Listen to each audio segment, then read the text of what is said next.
The Supper at Emmaus by Caravaggio. Imagine you are sitting at an ordinary inn table, sharing a meal with a stranger you met on the road. And then, in one suspended moment, you realize that the man breaking bread across from you is not a stranger at all. That is the scene frozen before us in Caravaggio's Supper at Emmaus, painted in 1601, and now hanging in the National Gallery in London. Before we look closely at the painting, it helps to understand the man who made it.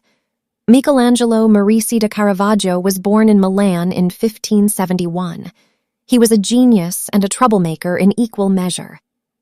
He arrived in Rome as a young painter with almost nothing, and within a decade he had reinvented European art. His technique, now called chiaroscuro, used dramatic contrasts between deep shadow and brilliant light to give his figures an almost physical weight. His people were not idealized saints. They were real people with dirty fingernails, sun-cracked skin, and genuine fear in their eyes. The church found him both disturbing and irresistible. In 1606, he killed a man in a brawl and spent the rest of his life as a fugitive, painting masterpieces across Naples, Malta, and Sicily until his death in 1610 at the age of 38. He left behind a body of work that changed the course of Western painting and influenced nearly every great artist who came after him, from Rembrandt to Velázquez. The scene Caravaggio chose comes from the Gospel of Luke.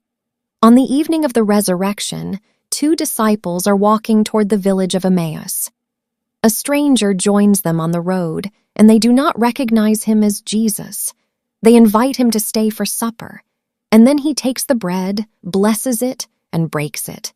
And at that instant their eyes are opened, and he vanishes. Caravaggio captures the exact fraction of a second when recognition arrives. Christ sits at the center of the canvas, dressed not in the white robes of tradition, but in a simple red tunic and a gray cloak. He looks youthful, almost gentle, his eyes lowered, his right hand extended over the bread in a gesture of blessing that also echoes the shape of the cross. Around him, the reaction is explosive.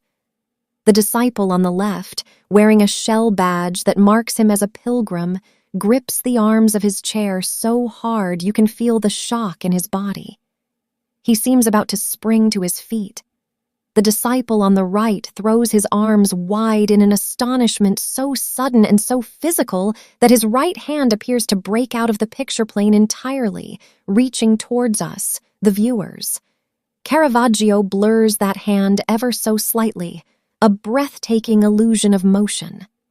Standing behind Christ, the innkeeper watches with calm curiosity. He has not understood. He is still in the ordinary world. Only the disciples have crossed into something else. The light in this painting is everything. It comes from a single invisible source, falling across the white tablecloth, igniting the fruit basket at the edge of the table, picking out the glass of wine and the roasted chicken with almost uncomfortable precision. That basket of fruit is itself a small miracle. An apple shows the first bruise of rot. Leaves curl at their edges. Caravaggio paints perishable things with the same attention he gives to the divine, because for him, that is the point. The sacred enters the world through ordinary matter. The bread on this table is the same bread you could find in any Roman inn. That is exactly what makes the moment so shattering. Caravaggio was not a pious man by any conventional measure, but he understood revelation as a physical event, something that happens to a body, that moves through flesh before it moves through the mind. The Supper at Emmaus is one of the great pictures of recognition in all of art history. Not the slow dawning of understanding, but the bolt of it.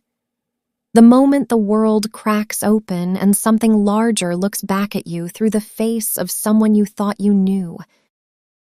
If this painting speaks to you, Feel free to leave a comment below about which detail caught your eye first. And if you would like to see more analyses like this one, consider subscribing. There are many more stories waiting in the dark behind these painted canvases.